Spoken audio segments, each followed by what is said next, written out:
Korea Selatan sering dipuji karena K-pop, drama, dan teknologinya. Tapi di balik gemerlap itu ada sisi gelap yang jarang dibahas. Dan jujur aja, ini bukan hal kecil. Jadi gini Pak, kalau ngomongin Korea Selatan, kebanyakan orang langsung kepikiran idol, skincare, drakor, dan kota super modern yang serba cepat. Negara ini memang sukses besar dalam ekonomi, budaya pop, dan teknologi. Tapi seperti banyak negara maju lainnya, ada harga sosial yang harus dibayar. Video ini bukan buat menjatuhkan, ini buat melihat gambaran yang lebih lengkap. Karena realitanya, di balik citra sempurna itu, ada tekanan, ketimpangan, dan masalah sosial yang nyata. Tekanan mental dan tingginya angka. Salah satu isu paling serius adalah kesehatan mental. Korea Selatan termasuk negara dengan tingkat bunuh diri tertinggi di antara negara-negara maju OECD. Angkanya konsisten tinggi selama bertahun-tahun, terutama di kalangan remaja dan lansia. Kenapa bisa begitu? Tekanan sosial di sana sangat kuat. Sejak kecil, anak-anak sudah dibentuk untuk kompetitif. Nilai akademik dianggap sangat menentukan masa depan.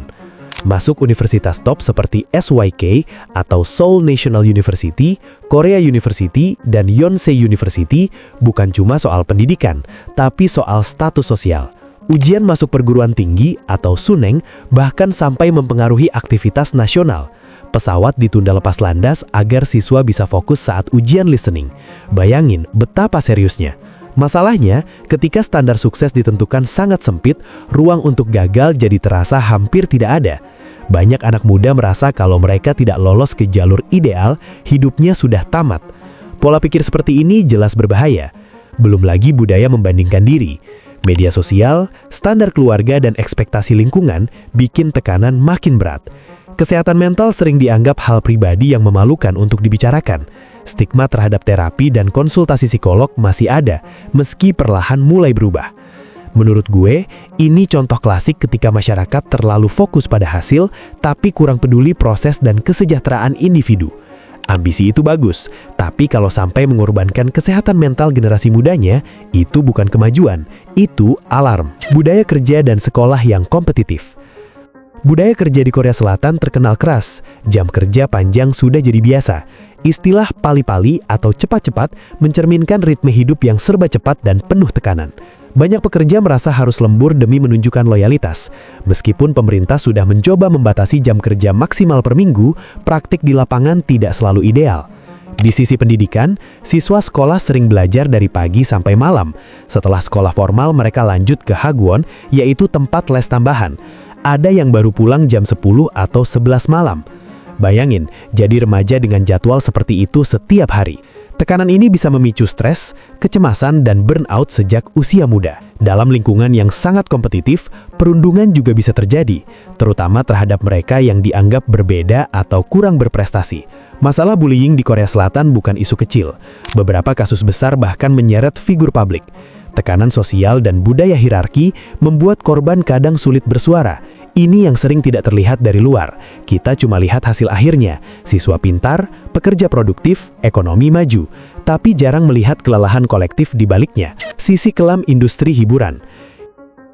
Industri hiburan Korea Selatan adalah mesin global. K-pop dan K-drama mendunia. Tapi industri ini juga menyimpan cerita yang tidak selalu indah. Sistem agensi biasanya merekrut trainee sejak usia sangat muda. Mereka menjalani pelatihan bertahun-tahun dengan jadwal ketat, latihan vokal, dance, bahasa asing, hingga pengaturan citra publik. Kontrak yang panjang dan aturan ketat sering jadi sorotan. Beberapa mantan idol mengungkap tekanan mental, kontrol terhadap kehidupan pribadi, dan tuntutan fisik yang tinggi. Skandal besar seperti Burning Sun membuka mata banyak orang. Kasus itu mengungkap adanya pelanggaran hukum serius di lingkungan hiburan, mulai dari eksploitasi hingga praktik ilegal lainnya. Dampaknya besar dan memicu diskusi luas tentang budaya patriarki, kekuasaan, dan perlindungan perempuan. Selain itu, standar kecantikan di industri ini sangat tinggi. Idol dituntut tampil sempurna hampir setiap saat. Berat badan, penampilan wajah, hingga ekspresi publik diawasi.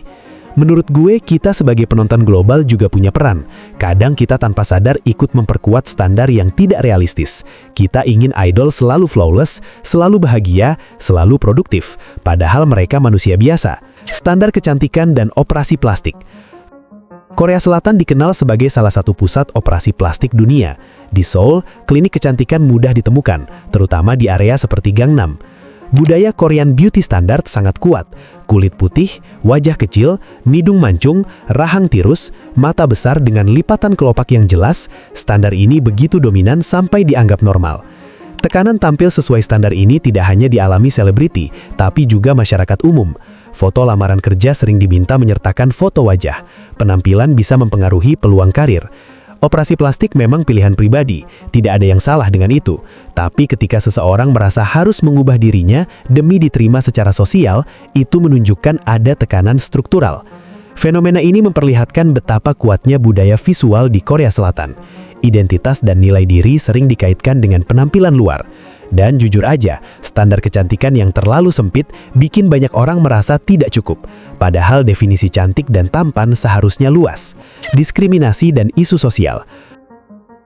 Meski modern dan maju, Korea Selatan masih menghadapi isu diskriminasi. Pendatang asing, pekerja migran, dan etnis campuran kadang mengalami perlakuan berbeda. Komunitas LGBTI juga menghadapi tantangan besar. Secara hukum, pernikahan sesama jenis belum diakui. Representasi di media masih terbatas, meskipun perlahan mulai berubah. Budaya yang relatif homogen membuat perbedaan sering terasa mencolok. Di satu sisi, globalisasi membuat Korea semakin terbuka. Di sisi lain, nilai tradisional masih kuat. Ini bukan berarti semua orang diskriminatif. Banyak anak muda Korea yang progresif dan vokal soal hak asasi. Tapi secara struktural, masih ada pekerjaan rumah, ketimpangan gender dan kekerasan domestik. Korea Selatan pernah tercatat memiliki salah satu kesenjangan upah gender terbesar di antara negara maju. Perempuan sering menghadapi ekspektasi duala, sukses dalam karir, tapi tetap memikul jawab-jawab domestik. Gerakan feminisme di Korea Selatan berkembang pesat dalam beberapa tahun terakhir. Banyak perempuan muda mulai menolak standar tradisional yang membatasi peran mereka. Kasus kekerasan dalam rumah tangga juga menjadi perhatian. Selama bertahun-tahun, isu ini sering dianggap urusan pribadi keluarga. Namun tekanan publik dan aktivisme membuat pemerintah mulai meningkatkan perlindungan hukum. Perubahan memang sedang berjalan, tapi tidak instan. Perubahan budaya butuh waktu. Kejahatan cyber dan kamera tersembunyi. Salah satu isu serius adalah kejahatan berbasis teknologi, termasuk kasus kamera tersembunyi atau molka. Perangkat kecil dipasang diam-diam di tempat umum seperti toilet atau ruang ganti.